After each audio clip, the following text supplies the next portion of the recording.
Welcome back, geographers. What landforms and waterways do Mexico and Central America have? Physical geography of Mexico and Central America. Mexico and Central America form an isthmus, a narrow strip of land that connects North and South America. Along with South America and some Caribbean islands, they make up Latin America. Spanish and Portuguese are spoken in this region of the Americas. Both languages are based on Latin, the language of ancient Rome.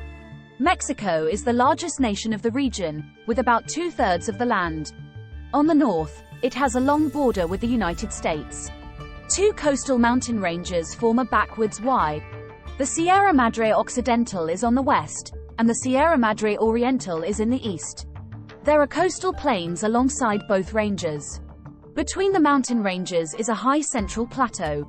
The two ranges join in the southern highlands, which form the tail of the Y. Mountains run down the center of Central America, with narrow coastal lowlands on both sides.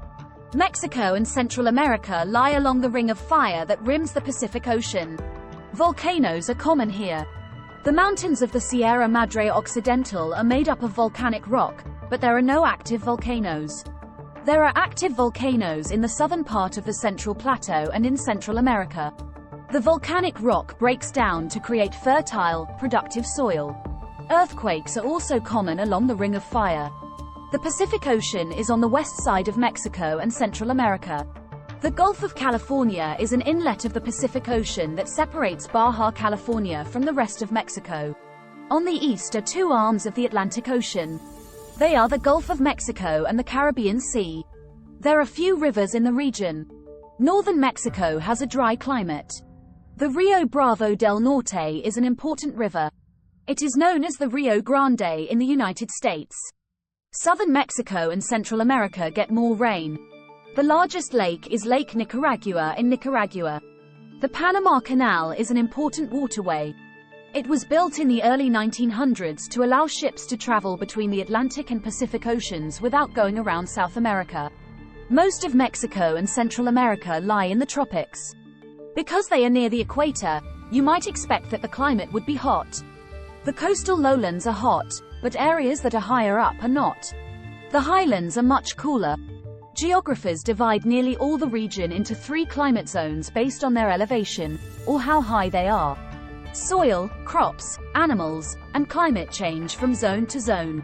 The Tierra Caliente, hot land, is the warmest zone. Tropical crops such as bananas, sugarcane, and rice grow there. Slightly higher in elevation, the Tierra Templada, temperate land, has a cooler climate. Coffee, corn, and wheat grow well in this zone, and most of the people of the region live there. At an even higher elevation is the Tierra Fria, cold land, which has chilly nights. Hardy crops such as potatoes, barley, and wheat grow there. Dairy farming is also a major agricultural activity in this climate zone. A 4th zone above this is the Tierra Helada, frozen land, where few human activities take place. However, this climate zone is more common in other areas of the Americas. Much of Mexico and Central America has a tropical wet, dry climate. Most of the precipitation falls during the wet summer season. There is a dry winter season that is longer in areas farther from the equator. Fierce hurricanes can strike during the summer and early fall. Mexico's most important resources are oil and natural gas. They are found along the coast of the Gulf of Mexico and in the Gulf waters. The Spanish were first attracted to the area's gold and silver. Other minerals found here include copper, iron ore, and bauxite, a mineral ore used to make aluminum. Most of Central America has few mineral resources. Nicaragua is an exception. It has gold, silver, iron ore, lead, zinc, and copper. Guatemala has some oil, and its mountains produce nickel. Physical geography of the Caribbean islands. Hundreds of islands dot the Caribbean Sea. They are home to more than 30 countries or territories belonging to other countries.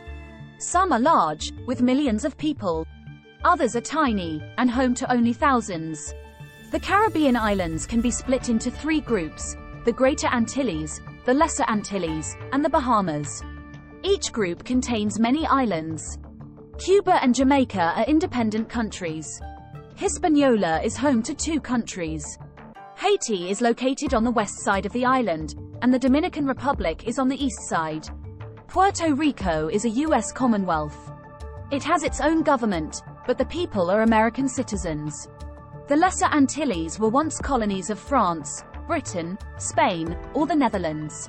Now they are independent countries. Their cultures reflect their colonial past. The Greater Antilles are a mountain chain. Much of this mountain chain is underwater. The Lesser Antilles were formed by volcanoes. Many of these volcanoes no longer erupt because they are extinct. However, some are only dormant. That means they could erupt but do not show any signs of being active. The Caribbean Sea is a western arm of the Atlantic Ocean. Its warm waters help feed the Gulf Stream. This current carries warm water up to the eastern coast of the United States. The Caribbean islands have a tropical wet, dry climate. Temperatures are high year-round, but ocean breezes make life comfortable. Humidity is generally high. Rainfall varies. Some islands can get only 10 inches of rain a year. Others can get as much as 350 inches a year. The islands, mostly those in the north, are prone to hurricanes. The Caribbean Sea is rich in fish. Some are harvested for food and others are for sport fishing.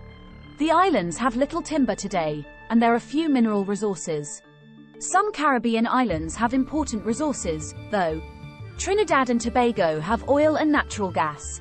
The Dominican Republic exports nickel, gold, and silver.